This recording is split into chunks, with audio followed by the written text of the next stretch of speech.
नमस्कार दोस्तों, स्वागत है आप सभी का आपके अपने YouTube चैनल टेक्निकल डिलाइट में। दोस्तों उम्मीद करते हैं आप सभी लोग जहां भी हैं स्वस्थ हैं एवं खुशहाल हैं। दोस्तों गवर्नमेंट ऑफ झारखंड के अंतर्गत ITI इंस्ट्रक्टर की जो वैकेंसी आई है उसका ये ऑनलाइन पोर्टल है, जिसका लिंक मैं ऑलरेडी आपको डिस्क्रिप्शन में दे दूंगा, जहां से आप डायरेक्टली विजिट कर सकते हैं। अदर स्टेट के कुछ कैंडिडेट्स का कहना ये था कि form other state candidate eligible नहीं हो पा रहे हैं अप्लाई करने के लिए, तो ऐसा नहीं है। आप यहाँ से देखिए, नो करके जब निकलेंगे, आपने अगर इससे 2022 वाले सेशन में अगर अप्लाई किया है तो आपको फॉर्म अप्लाई करने की ज़रूरत नहीं है। आप यस करके और बाकी जो फॉर्मेट आपसे मांगा जाएगा आप फिल कर लेंगे। जिन्होंने अप्लाई नहीं किया है मैं उनके लिए बता रहा हूँ कि नो आप करेंगे, फिर उसके बाद यहाँ पे कैप्चा कोड डालेंगे और फिर प्रोसीड कर जाएंगे। प्रोसीड करने के बाद आप देख सकते हैं कि मैं आपको दिखाता हूँ आगे के सेक्शन में कि क्या क्या स्टेप्स आपको फॉलो करने हैं और क्या करना है। ओके, जैसे ही आप आगे के स्टेप्स मूव करेंगे तो आपको ये देखिए यहाँ पे दे देगा कि are you citizen of India, vacancy type. इसमें वैकेंसी टाइप में आप रेगुलर वैकेंसी सेलेक्ट करेंगे, बैकलॉग नहीं। अदर स्टेट के कैंडिडेट्स बैकलॉग वैकेंसी को सेलेक्ट नहीं करेंगे। जो कैंडिडेट्स केवल झारखंड से बिलोंग करते हैं वो बैकलॉग वैकेंसी की तरफ जाएंगे और बोथ वैकेंसी पे क्लिक करेंगे, क्योंकि यहाँ पे 3 ऑप्शन देगा आपको, रेगुलर वैकेंसी, बैकलॉग वैकेंसी और both backlog and regular vacancy. ठीक है, तो झारखंड के जो कैंडिडेट्स होंगे वो दोनों पे सेलेक्ट करेंगे एंड अदर स्टेट के कैंडिडेट्स केवल रेगुलर वैकेंसी पे सेलेक्ट करके आगे बढ़ेंगे।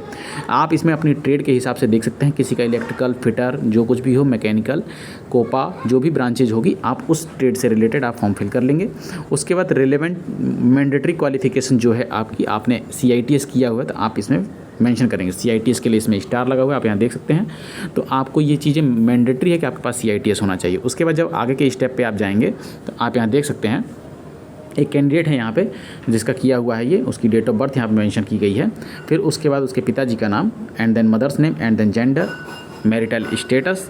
उसके बाद बात करें, अगर यहाँ पे आप देख सकते हैं आर यू और लोकल रेजिडेंस ऑफ झारखंड, यहाँ पे आप जैसे ही नो करेंगे तो आप कंसीडर हो जाएंगे अनरिजर्व कैटेगरी में, कि जिसके लिए आप एलिजिबल हैं।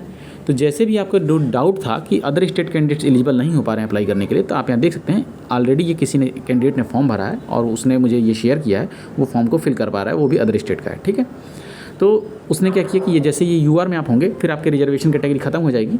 आधार कार्ड नंबर मैंडेटरी नहीं है, अगर आपको डालना हो तो डालिए, नहीं डालना हो तो आप मत डालिए। उसके बाद विजुअल आइडेंटिफिकेशन मार्क्स। उसके बाद लोकल लैंग्वेज, पेपर सेकंड के लिए आपको लोकल लैंग्वेज सेलेक्ट करनी है नोटिफिकेशन के हिसाब से, कि आप हिंदी, इंग्लिश और भी बहुत सारी लैंग्वेज, संस्कृत वगैरह, कि आपको कौन सा पेपर सेकंड का जो आपको लैंग्वेज में किस पेपर में देना है तो आप वहाँ पे दे सकते हैं। उसके बाद address, permanent address and correspondence address, mobile number, confirm mobile number, email ID, आपके पास कन्फर्म ईमेल आईडी, ये दोनों स्टेप्स को फॉलो कर लेंगे। फिर उसके बाद आप यहाँ पे डालेंगे मैट्रिकुलेशन का, हाई स्कूल का एंड 10th इंटरमीडिएट का जो भी डालना होगा, board and year of passing, percentage of marks and certificate number, certificate E2, issue date and subjects. ठीक है, फिर उसके बाद टेक्निकल डिटेल की अगर बात कर लें तो आप यहाँ पे ITI डालेंगे। जो डिप्लोमा एंड बीटेक वाले कैंडिडेट्स होंगे तो उनका डिप्लोमा और बीटेक खुल के आएगा, तो वो अपना कॉलेज स्कूल का नाम डालेंगे, यूनिवर्सिटी का नेम डालेंगे and then year of passing डालेंगे, परसेंटेज ऑफ मार्क्स डालेंगे, certificate number, certificate issue date and then subject.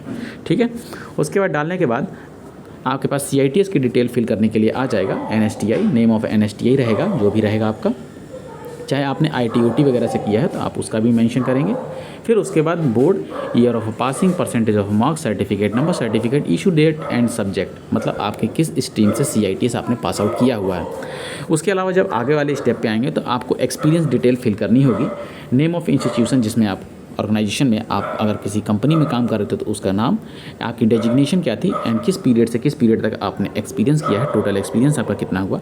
अगर आप किसी इंस्टीट्यूट में पढ़ा रहे थे तो अगर आपका एक्सपीरियंस वहाँ से था तो आप इंस्टीट्यूट का नाम डालेंगे, अपनी डेजिग्नेशन डालेंगे, किस पीरियड से किस पीरियड तक आपने इंस्टीट्यूट में पढ़ाया है, आपका टोटल एक्सपीरियंस कितने ईयर का हो रहा है, ये चीज़ें आप यहाँ पे मेंशन कर देंगे एंड देन आगे के नेक्स्ट स्टेप पे मूव कर जाएंगे।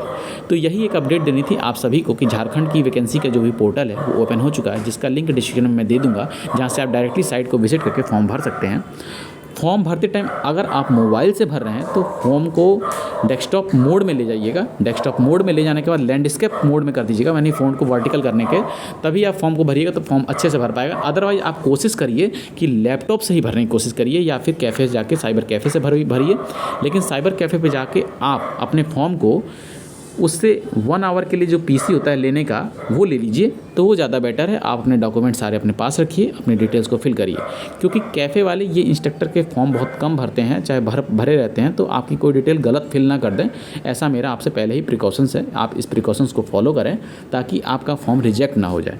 अदरवाइज़ आपका फॉर्म रिजेक्ट भी हो सकता है अगर आप कोई स्टेप गलत फिल करते हैं, चाहे जो भी कुछ भी रहता है। ठीक है, तो जो भी आपके आई थिंक जो डाउट है वो मैंने सभी क्लियर कर दिए हैं। अगर आपका कोई और क्वेरी रहता है तो आप मुझसे कमेंट बॉक्स में कमेंट करके पूछ सकते हैं। वीडियो में बने रहने के लिए धन्यवाद। वीडियो को दोस्तों में शेयर करें ताकि ये जानकारी हर किसी तक पहुंच पाए। चैनल को सब्सक्राइब करें, वीडियो को लाइक करना ना भूलें।